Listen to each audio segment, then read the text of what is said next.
All right, cool. Next step is really just to start to assign accounts, basically, to different transactions in Breezing. And the best way to do that is just kind of like, you can either set up rules, or you can also pretty much just label them directly. So here I potentially have an example. This is like an Ethereum transaction. Let's say I know this is supposed to go in legal.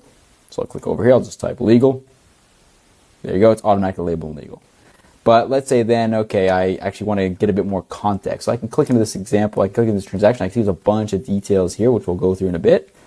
But basically what I'll do is I can also select the account over here. Let's say I know this is sales. This is an inbound sales transaction. I can go ahead and do that and hit save over here, and I'll save it as sales as well.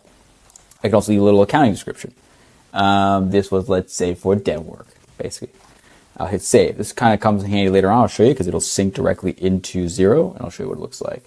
You got a bunch of details here as well that we'll go through later on, but that's kind of the first step, and you really kind of just want to try to label these transactions as best you can.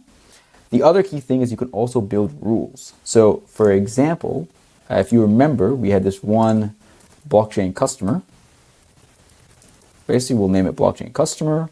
We'll then here select, I think it was wallet from, equal, and it was like blockchain customer, basically.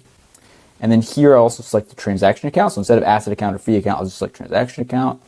And here I'll just select sales, for example. So I'm basically setting up a rule now. I'll hit add, and then I'll just apply that rule. And so what it's doing is applying that rule across this specific customer, blockchain customer. Then let's say I'll go to my dashboard. I'll go to filter. I will filter for that blockchain customer right over here. Go to filter, and there it is. Blockchain customer. Here are all his wallets.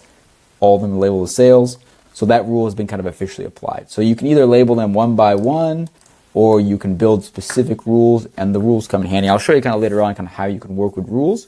I'll do a full session on that, but this is kind of the next step. It's really kind of just starting to label these transactions so that you can prepare to basically sync them into Xero or QuickBooks, or basically just produce a journal entry CSV, which I'll show you later on. Either one works, but that's the next step.